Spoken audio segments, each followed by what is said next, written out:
আগামীকালকে পবিত্র ঈদুল আজহা অনুষ্ঠিত হবে ইনশাল্লাহ। একটাই বার্তা দেব যে ঈদ সবারই জীবনে আনন্দ খুশি বয়ে নিয়ে আসুক। তার সাথে সাথে এটা তার মানে আপনারা সকলেই জানেন যে আমাদের বছরে দুটো ঈদ, একটা হচ্ছে ঈদুল ফিতর, একটা ঈদুল আজহা।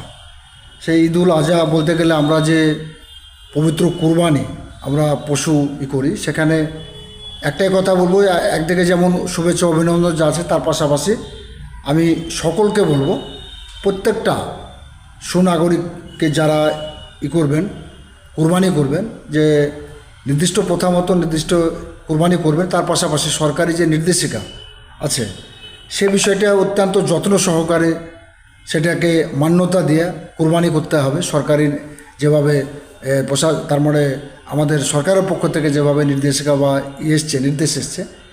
এবং সেই সাথে সাথে আরেকটা বিষয় আমি বলবো আপনাদের মাধ্যমে, যে একটা অতি উৎসাহিতভাবে আমরা সোশ্যাল মিডিয়াতে এই কুরবানি নিয়ে একটা থাকে যে পশু জবাই হানাতানায়, সেক্ষেত্রেও দেখবেন যে আমরা যখন প্রশাসনিক পিস মিটিংগুলো অংশগ্রহণ করি, সেখানেও একটা নির্দেশ থাকে যে না, এইসবগুলো আপনারা এড়িয়ে চলবেন, বর্জন করবেন, কখনও সোশ্যাল মিডিয়াকে এইসব কাজে ব্যবহার করবেন না। এক কথাতে এসব সোশ্যাল মিডিয়া যে কোনো ফুটেজ পশু জবাইয়ের বা পশু কুরবানি করার, এসবগুলো একমাত্রই করা হবে না, এবং সেটা ঠিকও নয়।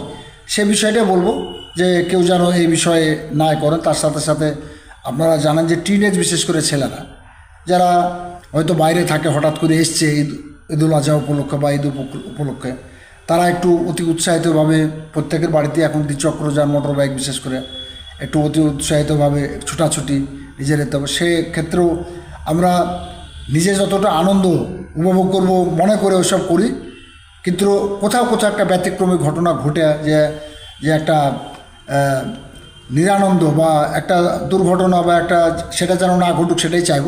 সে বিষয়টা বলবো যে এগোর, এবং প্রশাসনের নির্দেশে যে দুজনের বেশি দ্বিচক্র জানে বা হেলমেট সহ বা যা নির্দেশ, সে বিষয়টা পালন করার জন্য করবো। আর কথাতে ঈদুল আজহা সর্বাঙ্গীন সুন্দর এবং মঙ্গলময় হয়ে উঠুক। ঈদ সবার জীবনে আনন্দ নিয়ে আসুক, জাতি ধর্ম বর্ণ নির্বিশেষে সকলের সর্বাঙ্গীন সুন্দর ঈদ হয়ে উঠুক, এটাই আমার শুভেচ্ছা বা কামনা। পাশাপাশি দেখা যায় যে যারা বাইরে থেকে ঈদের সময় বাড়ি আসে, পরিযায়ী শ্রমিক, ট্রেনে বাসে অনেকটা মানে ছিনতাইকারী পকেটমারির শিকার হয়, তাদের উদ্দেশ্যে কি বলতে চাইবেন? এটা তো একটা সামাজিক ব্যাধি যে কিছুটা মানুষ কোনো সময়তে সুযোগটা বেশি নেয়। মানুষের একটা গ্যাদারিং থাকে, তার মানে ব্যাপক একটা ভিড় থাকে। এই মুহূর্তে মানুষের একটা বাড়ি ফেরার একটা তাড়া থাকে, প্রত্যেকে পরিবারের পাশে পৌঁছানোর চেষ্টা করে। তো এটা আমি বলবো যে প্রত্যেকটা মানুষ যেন নিজ নিজ দায়িত্বে, একটা কথা দেখবেন লেখা থাকে বাসে ওঠার সময়, আপনার মাল নিজ দায়িত্বে রাখুন। বা এই বিষয়টা আমরা যেন সতর্কভাবে, যারা রাস্তাঘাটে এভাবে যানবাহন করছেন, যারা ট্রাভেলিং করছেন, তারা যেন সতর্কভাবে থাকেন, নিজেকে সতর্ক রাখেন, এবং সতর্কতামূলক তারা যেন নিজের মাল যান হেফাজত যেন করতে পারেন। সে বিষয়টা আমি আপনাদের মাধ্যমে আমি বলতে চাচ্ছি। আপনাদের ঈদগাহ জামাতের ঈদের নামাজ কটার সময় করা হয়েছে? আমাদের আপনার 7টায় নামাজ অনুষ্ঠিত হবে ইনশাল্লাহ। আমাদের সেখানে আমরা 6:30টার মধ্যে আমাদের, এবার দেখুন এক একটা ঈদগাহ ময়দানে টাইম ভেরি করে, এক একটার সাথে এক একটা, সবগুলাই যে একসঙ্গে হয় তা তো নয়। কোথাও 7টা, 7:30, 8টা এরকমও হয়। সেটা আপনার এলাকা বিশেষে, জামাত বিশেষে সে বিষয়গুলো হয়। কোথাও দেখা যাচ্ছে যে তবে 7টার আগে কোথাও জামাত হবে না বা হয় না। 7টা থেকে হয়তো কোথাও 7টা, 7:30, আমাদের 7টা জামাত হবে এবং নির্দিষ্ট সময়ে জামাত অনুষ্ঠিত হবে। তো যাই হোক, ঈদ ভালোভাবে সবার কাটুক, এটাই কামনা করি।